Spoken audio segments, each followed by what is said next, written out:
Ghostbuster! So, ayan. Hirap na hirap siya. Hindi niya na kung saan niya isasabit yun.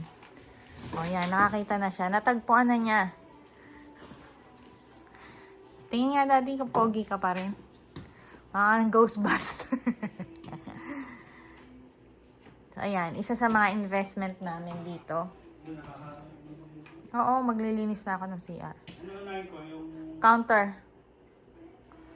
Yan. So, eto, isa sa investment. Medyo pricey siya, pero old model na siya, pero para mas mura yung old yung kinuha namin. Tapos, ayan, eto for wet and dry. Actually, binabalik na namin to eh.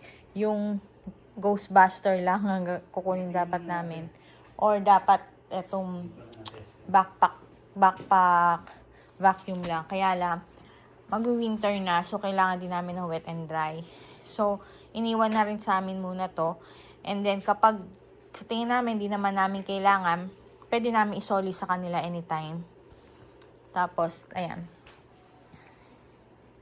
Yan yung backpack. Ito try ni daddy.